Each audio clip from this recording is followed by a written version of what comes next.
Hi, welcome to the SCP Podcast. SCP is Society for Consulting Psychology. We have a very special podcast today because we are going to be hearing from both a consultant and a client. So we'll hear from both sides of the story about what is consulting. So first, I'm going to introduce our guests. Laura Finfer is a member of SCP, and she's an organizational consultant. She is a founder and principal at Leadership Excellence Consulting, and her client, Matt Higgins, is an investor at RSE Ventures, and he's also a book author. The book is called Burn All the Boats. So I'm going to turn it over for their stories because they're much more interesting. So Laura, first, tell us a little bit about yourself. Hi, Joanie. Thank you. I am an industrial organizational psychologist, and I am fascinated by people. I love that people are complicated and full of contradictions, and I love to figure them out. So, in my business, I really do three things. I conduct assessments, and I think we'll be talking about that a fair amount because that's a lot of the work that I have done for Matt over the years, including assessing him to start things off. I do executive coaching, so another way of like needing to figure out a person and what makes them tick so they can be as successful and perform to the best of their abilities. And then I work with teams, which is a combination of the two. So I go in there and and diagnose what's going on with this team, what's working, what's not working. Can these things be fixed? What will it take? And, that usually culminates in some form of a team coaching series of events. Excellent. Thank you. Well, Matt, I hear you actually have a really interesting story. In fact, like part of it being that you were there at ground zero on 9/11. I'm hoping you can tell us a little bit about that and other things that you do. Yeah, I mean, just to give you the context of my overall background. So Yeah. RSE Ventures is an investment shop, an incubator. So we're a little bit unique in that we're doing everything from building companies to backing founders and investors. So that's what I do. I'm partners with Steve Ross, largest developer in the United States. And so I've had a very varied career, very meandering career. It makes sense to me, but not to others. And so I just a quick background. I grew up in Queens, New York, and I grew up very poor and started selling flowers on street corners and whatever it would take to survive. And also was a caretaker for a disabled mom. So that's the framework I grew up in. So from the very youngest age, I've had to make my own template that often defied conventional wisdom, including dropping out of high school when I was 16 years old. Got my GED, and that was my first burn the boats moment, which we can get into. But that's that doing everything a little bit early unnaturally creates damage, but it also creates opportunity. And most importantly, pulled forward a lot of my professional accomplishments and gave a lot more time for them to compound over the course of my life. I'm bringing that up to explain how I could go from a 16-year-old dropout, selling flowers and scraping gum at McDonald's, to being the youngest press secretary in New York at age 26. And so I was with Mayor Giuliani, the version 1.0, the less crazy. Although the reality wasn't that different. I say that so that I can cleanse my resume, but the reality wasn't that different. But I was young, and he was good to me. But so I was there on the ground at 9/11, and the first rule of the mayor's first rule of crisis management actually is to show up and to put yourself honestly in proximate danger so that you could telegraph that we were under control. I've been to plane crashes, as horrific as that is. I have been to the most insane, situations. And I always admired the mayor's intuition that imagery really matters. You want to stand there. So on 9/11, I was standing right outside the towers within half an hour of the attack. And so I decided to stay there and spent the next 2 years helping oversee the rebuilding of the Trade Center as the chief operating officer. So I was only 27 years old. I came to meet Laura, and we can pause here and get into it, very early in my career when I thought I was doing a really good job concealing all that damage, that underdeveloped temporal lobes. And Laura exposed me, which we can also get into. But that was the beginning of our journey. Wow, that is interesting. So, Laura, why don't you lead us for a little while and tell us, what kind of topics you think are interesting for our audience to hear about in terms of from the eyes of the client? Right. So, Matt, what do you find most valuable working with a consulting psychologist? By the way, you introduced yourself also as an industrial and organizational psychologist. And when I call you industrial psychologist, you don't like that. So I'm always very careful to say organizational psychologist. It's very 1950s, I guess, to say All industrial. right, we'll Right. just. Okay, so what do I find? Well, I have to go back to the beginning. So for the audience, I was really young and because I did all these things very young, you come with all your insecurities and all the things that a young manager can sometimes bring. I definitely brought, and I had a big job at the New York Jets when I was in my late 20s, overseeing the team. And right before I left, I don't know, this is a version of torture maybe, but I thought this would be the last time anybody would actually tell me the truth about my management style. I had brought Laura. Laura had done a 360. She did something else for the organization, which we can get into, but she had done a 360 with my team. And she does a great job delivering a shit sandwich. The good stuff is up front, and but I was interested in what it revealed, and what it revealed remarkably was it was so tremendously accurate about my deficits, and I don't mean that judgmentally, just like the things that I was aware of in my inner voice, but I thought I was doing a decent job concealing. And when you surveyed my team, people around me, it was all there. And I had a couple of takeaways. My first takeaway is like, wow, we spend so much mental energy trying to conceal when the reality is everyone already knows everything. And while first I was horrified and felt slightly violated, I then felt slightly liberated. Like, oh, why am I spending all? And then the second thing, I was like, this is an incredible force for change. People are very reluctant, myself included, because again, you focus on concealment rather than growth. And that began this almost addiction to getting the answers to the test, and really believing that in every organization, the fish rots from the head. So to answer your question precisely, what you get, I believe, Laura, is the answers to the test. It's like, this is what's going on. This is what's going on inside. Don't be afraid. And we can work on this. And what I love about Dr. Finfer, I'm going to call you Dr. Finfer for this conversation, is just the delivery really matters. Creating a psychological safety so people can be vulnerable and not feel like everything's on the line. Dr. Finfer does a really good job focusing on the possibility rather than what you uncover in that process. But that was the beginning. We can go deeper into that, but that's how it began almost 20 years ago now. Right. I was thinking as you were talking, like what year was it that the Jets tried to build the stadium on the West Side? 2005, 2006, that time. And right. That's you originally brought in for this torturous process was to determine whether, what level of caliber us executives were.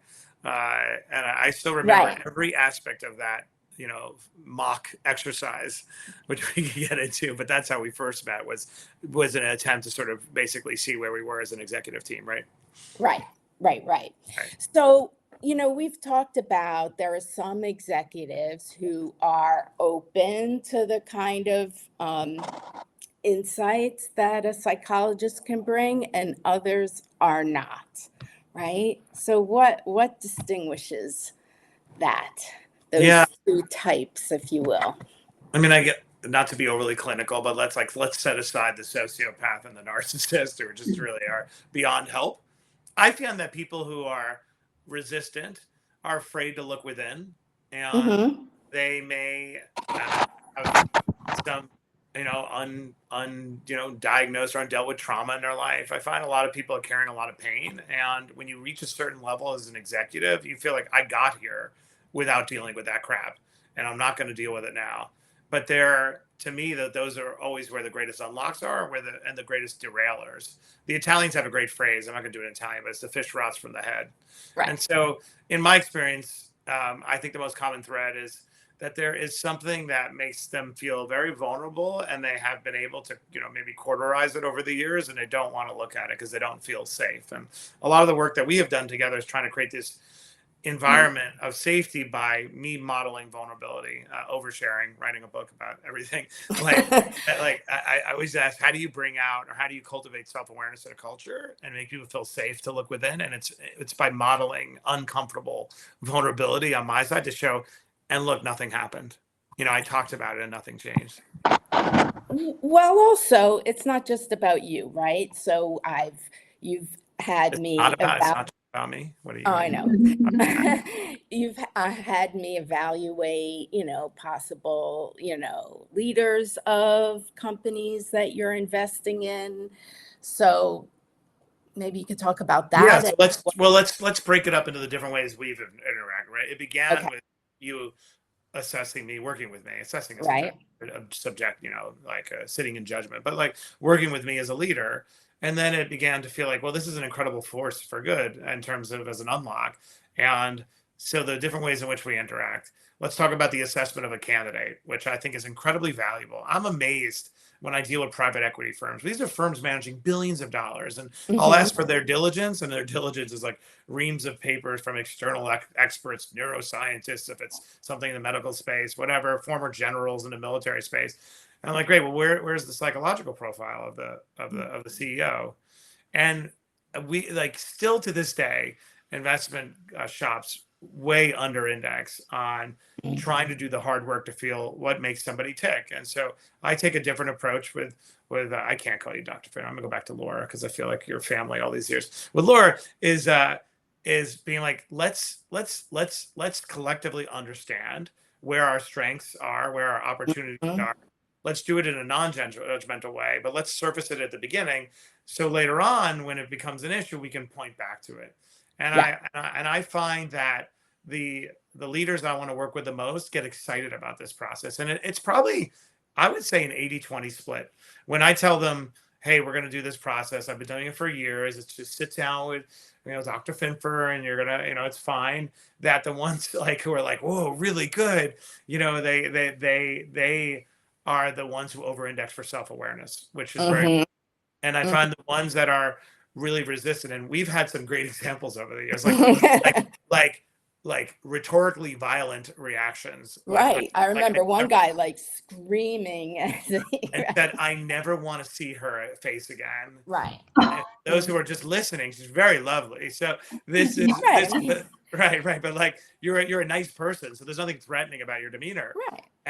And I've had people, who really were the opposite and wanted a copy of the report. So that one way, and we can delve into the other areas, but just to quickly summarize, maybe go deeper, different verticals. So there's the assessment piece, which helps surface any issues that and what's great about it is I already suspect those issues. I need to understand if that's like a derailer or if I'm bringing some kind of confirmation bias. I see something, and the assessment that Laura does helps me identify and understand the magnitude of a challenge that issue is. Why do they only say the word I and they never reference a team member? I'm not seeing any, we's happening. What do we think about that? And then the other one, which I'm even more passionate about, is the intervention. Is really trying to see if we can change the trajectory of somebody's life. And in my book, Burn the Boats, anyone listening, there's a story in chapter 8, which is the happiest story of my professional career.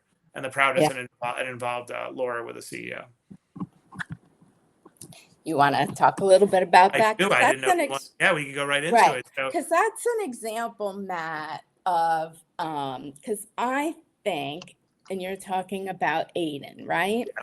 I think that I was not so high on Aiden after I did the assessment, right? I was like, oh, Matt, I don't know. I don't think so, right? So we were not really in agreement about it. Yeah, and it's not like we've always been in agreement. There have been people through the years that you thought I was being, unfair or whatever it was. We don't always agree.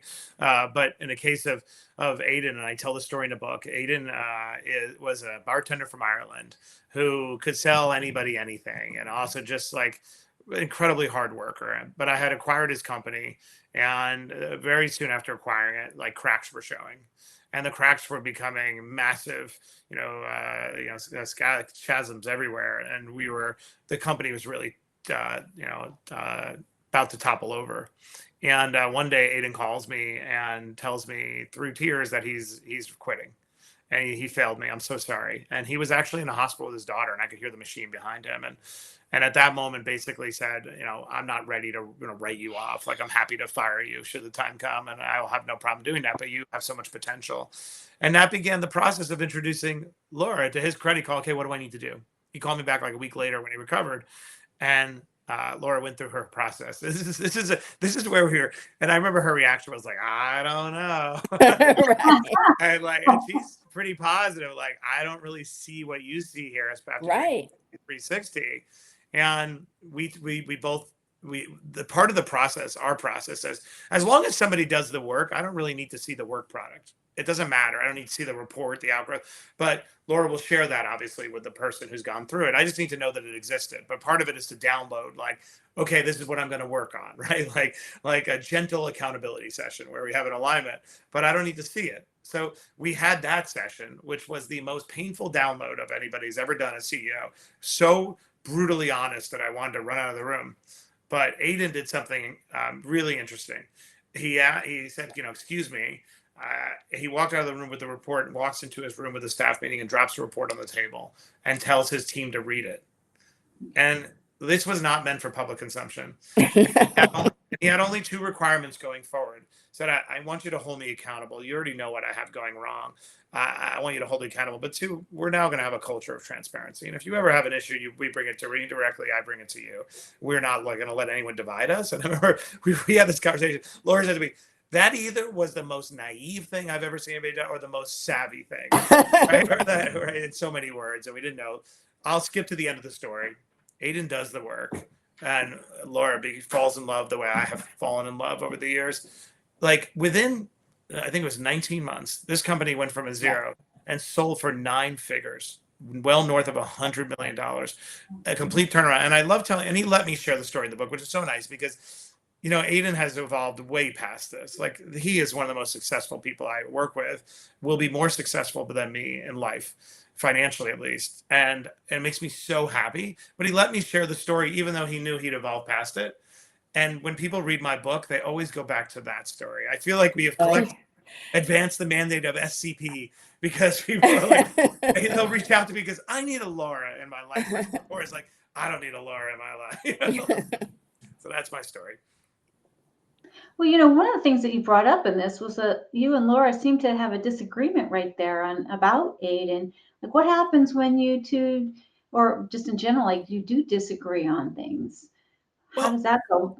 Well, and that's always the part to respect. I'm making trade-offs along the way that might not be obvious to Laura, or she may amplify something from her prism that I'm not amplifying. But honestly, it's not so much that we disagree; it's that I'm making trade-offs that might not be obvious or are not valued, right? Because that's not her role. Her role is to assess and bring all that context. But I do believe if you're going to use a psychologist for this process, you need somebody who is a commercial. And Laura is commercial because she's also a founder of her own business. So, like, it's not like she doesn't understand, we're not like overly academic. So our disagreement is probably on emphasis more than on what is revealed. What do you do with that information, right? Go ahead, Laura. And also, like, I feel like it's not my decision to make. I'm going to share my thoughts. If I feel, again, one way or the other, I think it's going to be clear. But it's not my decision to make. I don't have to live with the decision. It's your decision to make. And your choice about those trade-offs and what you can or can't live with, So I mean, and I remember we had to give a case study without saying what it is. We've done so many, it's perfect because it's like it's already by definition anonymized over all these years. But there was somebody who, who's clear this person was a degree of a narcissist and self-aggrandizing, and just there was a recurring pattern that was you could easily forecast it was going to how our situation would end. And Laura was like, "Are you sure you want to go down this path?" And I was like, "I think I'm making a temporary trade-off, and I have never regretted that trade-off." So where we have friction, not even friction, something will go wrong, and Laura will have done an assessment, and then I'll be pissed off that I think she didn't flag the issue because I want her to be like Rasputin and Nostradamus all in one. And then I'll pull up the report and she'll go, "No, there it is. It's right there's a sentence. It's in the 4th paragraph." I'm like, but it's one sentence. It should have been like screaming. The amygdala is a grapefruit, and this person is going to run away. So I'm not even sure which example I know you're not, but referencing. I know you're not. I remember one report I pulled up years later. I'm like, God, why didn't you flag it? And then I was like, oh, there is that sentence. I was like, Okay. because this is what's fascinating about the process. We still all bring our own confirmation bias to the table. So like, she'll present things, and I'll be like, well, I don't think that's really that big of an whatever, and then I will say more often than not, like, she's within 95% accurate. And mostly if something goes wrong, it's because I chose to de-emphasize a red flag. And then just being self-critical. And that's what is so amazing about using, an organizational psychologist. Like I mean, Laura's gifted, but I do believe that if you use one, you get so much more data. And it's information. It's information. I mean, you have to do it in a way. I can't always do this process of screening unless I have a degree of leverage, because people do get resistant, especially if you're just doing an investment. Like, people are like, I'm not sitting down with your favorite psychologist for 3 hours. But when you have leverage and the stakes are high, it's just amazing information, and everybody's better off. I used to share my own report, but Laura told me they grow stale after all these years, so, which also shocks me. So now I just generally try to bloodlet. These are my supposed deficits, or really more patterns. Mm-hmm. Well, I just have to throw in an observation here, because first of all, you two have an amazing rapport for a consultant and client. But I mean, also kudos to both of you. I mean, you started out, Matt, by saying that your MO was attempting to conceal any deficits. And now through Laura's consulting and your work of developing yourself, I mean, you're so open. I mean, what a transformation this must be. I wasn't there at the beginning, but just seeing the outcome, I'm like, wow. I think it's a combination of things. I think one, life brings you to your knees, right? So you realize it's a folly. You stop caring as much. Mm-hmm. But also, just intellectually, if everything is on display anyway, that's what's so liberating about it. Like, so now I approach every management situation I'm in. I don't like ruminate, like, oh my God, they're already noticing I'm totally scattered or whatever. But I'm aware that it's being observed and it's being processed, and the power of my actions. And so anything I suspect is probably accurate, and that, I think that's very useful knowledge for any executive out there. This is not uncommon that executives spend a ton amount of energy concealment, because they're vulnerable. They don't want their job taken away, and they don't want their power taken away. And there's enemies trying to kill them, and there actually are enemies trying to kill you every day. So but what they don't realize, the greater power is owning those, supposed deficits, and people know them anyway. So, but Laura, I'm not just saying, this to be true. Like, I really do feel like that was a seminal moment in my career, because I was struggling with my mom had died. I was a very undeveloped, like, on the one hand, I had all this incredible responsibility at a very young age. On the other hand, I had, to this day, like, unresolved trauma. Like, I never had a moment to breathe. And so, right. There was, when you compartmentalize as a kid and you disassociate when you're going through trauma, that becomes your whole MO, and you show up that way everywhere. So in some ways, Laura always had like a mom superego figure of being like, oh, okay. It's you're like, okay, no, call me mom. Okay, I'm just saying. That's a whole other thing. Give all the psychologists listening more data to go ahead and analyze. Yeah, right. But but I think it takes a special somebody for that information to be viewed as freeing and still not scary, still not something to run away from or push back on. Like, it's sort of, there's two sides to this, right? Like, another person sitting there could react really, really differently. But that's the power of our storytelling. That's why putting in the book, like, the hero's journey is for Aiden, who was brought to his knees, right? Not the executive who was so worked out every day and did cold plunges at 5 a.m. It was the guy whose weight was out of control, and whole career was about that, was crying on the phone to resign. Like, that is, I do these interviews, and I like doing content together, is because I think that it's not obvious, like you just said, Laura, like, in terms of we have a choice for how we react. But if we tell the story and then we deify Aiden, like I like to do, then people say, oh, on the other side of that is like freedom. I can be better.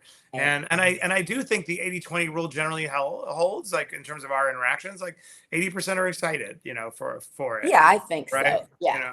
And 20, Yeah. like It's no a matter small what we say. percentage. Right. Right. But Right. There's the 80 that are excited. There's the 20 who fall in the category of like resentful or resistant or nervous. And then there's the 5% who disdain it, or 3%. Like, and those, you know what I mean? Because the 20, even if they're reluctant, can take right. value. But Right. are afraid. But there's a certain subset that no matter what, Right. they're contemptuous of this process. Right. A little too broken on the inside. Right. Yep. Yeah, well, I think we're going to have to ask like one more major question here. And I think the one that Laura even highlighted, and I'd love to ask is, as consultants, here, this is our audience, like, how should we market ourselves? Like, you're the client, tell us. Like the emphasis should just always be on value creation, and both in terms of avoiding a tremendously poor decision, and then figuring out how to make somebody so much better. And so on the avoidance, like I've used Laura in some really critical searches, and in areas where people haven't done this process before, when there is hundreds of millions of dollars on the line, and a simple 3-hour sit down session, which is your process, right? Everyone has different ones, but a 3-hour sit down can tell you the areas where this person is going to need some scaffolding. And if you knew, let's use the NFL context, right? If you knew that a coach or someone needed scaffolding in this area, there's no leadership training for NFL coaches. You are a position coach, you don't manage a whole organization. And one day, bam, you're on TV, you have 3 years, you're going to get fired. You might be young. So you're also doing what little Matt Higgins was doing at 27, right? You're trying to conceal. You've had no culture coaching, and it's not a safe place. You're making millions of dollars. Your family's been uprooted. Everything's on the line, right? And if you could identify at the beginning of that journey, okay, this is where this person's going to need some scaffolding with a simple process, like that could be game changing. And so I think the number one to say is, we will identify at the beginning of the journey the areas where this person will need some scaffolding to buttress them. And you'll be able to install them at the beginning when you have the most leverage. Let's just be a little bit like talk about power dynamics, right? The only time when this person is going to be most receptive is when they're desperate to get that job and they want it, right?